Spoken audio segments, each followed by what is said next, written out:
ಎಲ್ಲರಿಗೂ ನಮಸ್ಕಾರ. ಒಂದು ಕವನ ವಾಚನ ಮಾಡ್ತಾಯಿದ್ದೀನಿ. ದೀರ್ಘವಾದ ಕವನ, 120 ಸಾಲಿನ ಕವನ. ಸೊನ್ನೆಯ ಜೊತೆ ಅನುಸಂಧಾನ. ಸೊನ್ನೆಯ ಜೊತೆ ಅನುಸಂಧಾನ. ಅಂದು ಒಬ್ಬನೇ ಮೌನವಾಗಿ ಮನೆಯಲ್ಲಿ ಕುಳಿತಿದ್ದೆ. ಅಂದು ಒಬ್ಬನೇ ಮೌನವಾಗಿ ಮನೆಯಲ್ಲಿ ಕುಳಿತಿದ್ದೆ. ಹೊರಗಡೆ ಧೋ ಎಂದು ಮಳೆ ಸುರಿಯುತ್ತಿತ್ತು. ಒಳಗಡೆ ಧೋ ಎಂದು ಮಳೆ ಸುರಿಯುತ್ತಿತ್ತು. ಬಹಳ ದಿನಗಳ ನಂತರ ಮಳೆಯ ಸಿಂಚನ. ಬಹಳ ದಿನಗಳ ನಂತರ ಮಳೆಯ ಸಿಂಚನ. ಕಾದ ಕೆಂಧೂಳಿಗೆ ಮಳೆಯು ನೆಲವನ್ನು ತಣಿಸಿತು. ಮಳೆ ಬಿದ್ದ ಮೇಲೆ ನೆಲದ ವಾಸನೆಯ ಘಮಲು.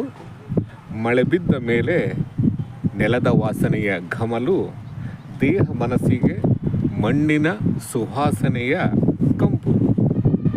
ಅತಿವೃಷ್ಟಿ ಮತ್ತು ಅನಾವೃಷ್ಟಿಯ ನಡುವಿನ ಗೆರೆ ತೆಳುವು. ಆದರೆ ನನ್ನ ಮೌನದಲ್ಲಿ ಮೌನದ ಮಳೆ ಇತ್ತು. ನನ್ನ ಮೌನದಲ್ಲಿ ಮೌನದ ಮಳೆ ಇತ್ತು.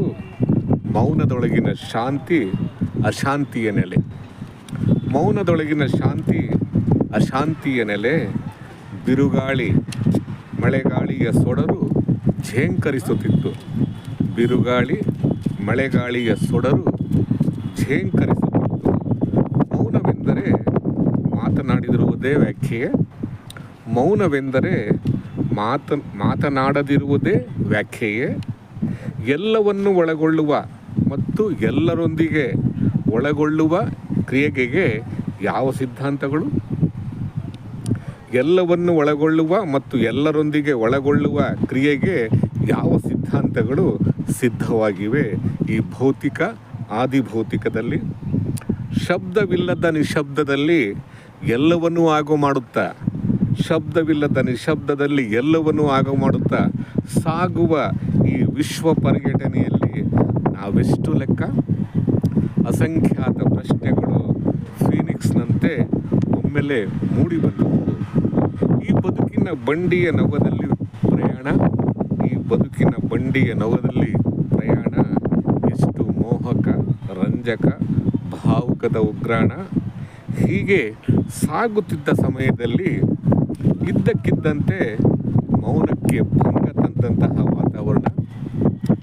ಯಾವ ಮುನ್ಸೂಚನೆ ನೀಡದೆ ಒಳಗೆ ಬಂದ ಮನುಷ್ಯ ಕಂಡು ಚಕಿತನಾಗಿ ಆಶ್ಚರ್ಯಗೊಂಡೆ.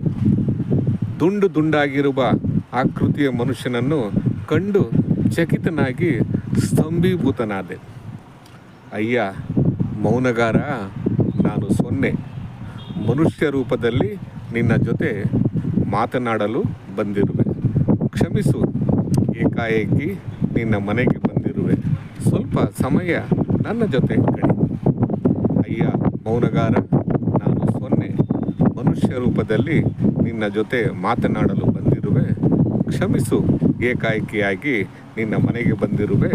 ಸ್ವಲ್ಪ ಸಮಯ ನನ್ನ ಜೊತೆ ಕಳಿ ಎಂದ ಆ ಮನುಷ್ಯನನ್ನು ನೋಡಿದೆ ಕಣ್ಣೆತ್ತಿ. ಆಯಿತು ಎಂದಾಗ ಆ ವ್ಯಕ್ತಿಯ ಮಾತುಗಳು ಶುರುವಾದವು. ಅಯ್ಯ ಸದಾ ಚಡಪಡಿಸುವ ಕಲಾಯಿಗಾರನೇ, ಕೇಳು, ಕಿವಿಕೊಟ್ಟು ಕೇಳು. ಅಯ್ಯ ಸದಾ ಚಡಪಡಿಸುವ ಕಲಾಯಿಗಾರನೇ, ಕೇಳು, ಕಿವಿಗೊಟ್ಟು ಕೇಳು. ನಾನು ಸೊನ್ನೆ. ಪ್ರತಿಯೊಬ್ಬರ ಬಾಳಿನಲ್ಲೂ ಬಂದು ಹೋಗುತ್ತಿರುವ ಸಾರ್ವಕಾಲಿಕ. ನೀವು ನನಗೆ ಅನೇಕ ಸಿದ್ಧಾಂತಗಳನ್ನು ಕೊಟ್ಟಿದ್ದೀರಿ, ಅನೇಕ ವ್ಯಾಖ್ಯಾನಗಳನ್ನು ಮಾಡಿದ್ದೀರಿ, ಅದೆಷ್ಟೊಂದು ಅರ್ಥಗಳಿಂದ ವರ್ಣಿಸಿದ್ದೀರಿ. ನಾನು ಸೊನ್ನೆ. ಎಲ್ಲ ರಂಗದಲ್ಲೂ ನೆಲೆಸಿರುವೆ ಜೀವದಾಯಕವಾಗಿ. ಭಾಷೆ, ಸಾಹಿತ್ಯ, ವಾಣಿಜ್ಯ, ಸಂಗೀತ, ರಾಜಕೀಯ, ತತ್ವಪದ ಹಾಗೂ ಇತರೆ ಅಂಗಳದಲ್ಲೂ ನಾನು ಪಾತ್ರ ವಹಿಸಿರುವೆ. ನಾನು ಸೊನ್ನೆ, ದುಂಡಿಗಿರುವ ಆಕೃತಿ. ಈ ಜಗತ್ತೇ ನನ್ನ ಮೂರ್ತ ರೂಪ. ನಾನು ಸೊನ್ನೆ, ದುಂಡಿಗಿರುವ ಆಕೃತಿ. ಈ ಜಗತ್ತೇ ನನ್ನ ಮೂರ್ತ ರೂಪ. ಸೂರ್ಯ, ಚಂದ್ರ, ಭೂಮಿ, ಆಕಾಶ, ನಕ್ಷತ್ರ, ಸಮುದ್ರ, ಕೆರೆಕಟ್ಟೆಗಳ ಸ್ವರೂಪದಲ್ಲಿ ನಾನಿದ್ದೀನಿ. ಭೌತಿಕ ವಸ್ತುಗಳಲ್ಲೂ ಕೂಡ ನಾನಿದ್ದೀನಿ. ನನ್ನನ್ನು ಹೋಲಿಕೆ ಮಾಡಿರುವ ಎಲ್ಲ ವಸ್ತುಗಳು ನನ್ನ ಪ್ರಭಾವದಲ್ಲಿದೆ. ಸೊನ್ನೆ ಅಂದರೆ ಏನು? ಸೊನ್ನೆಯ ಮೂಲಭೂತ ಅರ್ಥ ಯಾವುದು? ಸೊನ್ನೆ ಅಂದರೆ ಯಾವುದು? ಸೊನ್ನೆಯಿಂದ ಏನು ಪ್ರಯೋಜನ? ಸೊನ್ನೆಯ ಅರ್ಥ ವ್ಯಾಖ್ಯೆ ಯಾವುದು? ಸೊನ್ನೆಯ ಅರ್ಥ ವ್ಯಾಖ್ಯೆ ಯಾವುದು? ಯಾವ ಯಾವ ಕೋನದಿಂದ ನನ್ನನ್ನು ಅರ್ಥೈಸಿದ್ದೀರಿ? ಯಾವ ಯಾವ ಕೋನದಿಂದ ನನ್ನನ್ನು ಅರ್ಥೈಸಿದ್ದೀರಿ? ಯಾವ ಯಾವ ದೃಷ್ಟಿಕೋನದಲ್ಲಿ ವಿಮರ್ಶೆ ಮಾಡಿದ್ದೀರಿ? ಯಾವುದು ನಿಜವಾದ ವ್ಯಾಖ್ಯೆ? ಎಷ್ಟೆಲ್ಲ ಪ್ರಶ್ನೆಗಳು ಎದ್ದಿವೆ ಈ ಭೌತಿಕ ಪ್ರಪಂಚದಲ್ಲಿ. ಸೊನ್ನೆ ಎಂದರೆ ಖಾಲಿತನವೇ ಅಥವಾ ಬಯಲೆ? ಸೊನ್ನೆ ಎಂದರೆ ಖಾಲಿತನವೇ ಅಥವಾ ಬಯಲೆ? ಈ ಬಯಲು ತುಂಬ ಯಾವುದೂ ಇದೆ, ಯಾವುದೂ ಇಲ್ಲ. ಈ ಬಯಲು ತುಂಬ ಯಾವುದೂ ಇದೆ, ಯಾವುದೂ ಇಲ್ಲ. ಸೊನ್ನೆ ಎಂದರೆ ಶೂನ್ಯವೇ? ಹಾಗಾದರೆ ಇದನ್ನು ವಿವರಿಸುವ ಸೂತ್ರ ಯಾವುದು? ಸೊನ್ನೆ ಎಂದರೆ ಶೂನ್ಯವೇ? ಹಾಗಾದರೆ ಇದನ್ನು ವಿವರಿಸುವ ಸೂತ್ರ ಯಾವುದು? ಈ ಬದುಕಿನ ಪಯಣ ಶೂನ್ಯದಿಂದ ಆರಂಭವಾಗಿ ಶೂನ್ಯದಿಂದಲೇ ಅಂತ್ಯವಾಗುವುದೇ? ಈ ಬದುಕಿನ ಪಯಣ ಶೂನ್ಯದಿಂದ ಆರಂಭವಾಗಿ ಶೂನ್ಯದಿಂದಲೇ ಅಂತ್ಯವಾಗುವುದೇ? ಈ ಬದುಕಿನ ಪರಿಧಿಯ ಜೊತೆ ನನ್ನ ಪಾತ್ರ ಯಾವುದು? ನೀವು ವಾಣಿಜ್ಯಮಯವೋ ಅಥವಾ ಆಧ್ಯಾತ್ಮದ ಕಡೆಯೋ ನಿಮ್ಮ ಚಲನೆಯ ಒಂದೊಂದು ಅಂಗದಲ್ಲಿ, ನಿಮ್ಮ ಸೃಜನಶೀಲತೆಯ ಅಸ್ಮಿತೆಯಲ್ಲಿ, ನಿಮ್ಮ ಬದುಕಿನ ಹೋರಾಟದ ಅಂಗಳದಲ್ಲಿ, ಪ್ರತಿ ಹಂತದ ಪಯಣದಲ್ಲಿ ನಾನು ಭಾಗಿ. ನಾನು ನೇರವೋ ಅಥವಾ ವಿರುದ್ಧವೋ ಅಥವಾ ಎಲ್ಲವೋ ಈ ನಾಗರಿಕತೆಯ ಬೆಳವಣಿಗೆಯ ಆಶಯದಲ್ಲಿ, ಮಾನವನ ಬೆಳವಣಿಗೆಯ ಆಕೃತಿಯಲ್ಲಿ, ಮಾನವ ಸಂಬಂಧಗಳ ಸೇತುವೆಯಲ್ಲಿ, ಸೌಹಾರ್ದದ ಬೆಸುಗೆಯ ಸಾಂಗತ್ಯದಲ್ಲಿ, ಮನುಷ್ಯರೊಡನೆಯ ಬೆಸುಗೆಯಲ್ಲಿ ಸದಾ ನಿಲ್ಲುವ ನಾನನ್ನು ನೀವು ಎಂದಾದರೂ ಗಮನಿಸಿದ್ದೀರಾ? ನನ್ನ ಮುಂದೆ ಯಾರಾದರೂ ಇದ್ದರೆ ನಾನು ನಾನೇ. ನನ್ನ ಮುಂದೆ ಯಾರಾದರೂ ಇದ್ದರೆ ನಾನು ನಾನೇ. ನನ್ನ ಹಿಂದೆ ನೀವು ಇದ್ದಾಗ ನೀವು ನೀವೇ. ನೀವು ನನ್ನನ್ನು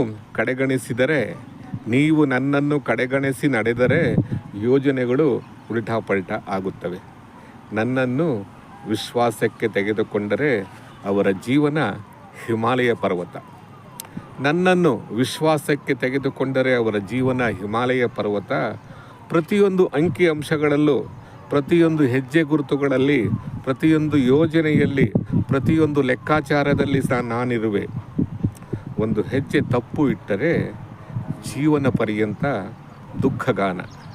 ನನ್ನನ್ನು ಸರಿಯಾಗಿ ಉಪಯೋಗಿಸಿಕೊಂಡವರು, ನನ್ನ ಪಾತ್ರದ ಬಗ್ಗೆ ಅರಿವಿದ್ದವರು, ಯೋಜನೆಗಳ ಸಮರ್ಪಕದಿಂದ ಬಾಳು ಜೇನು.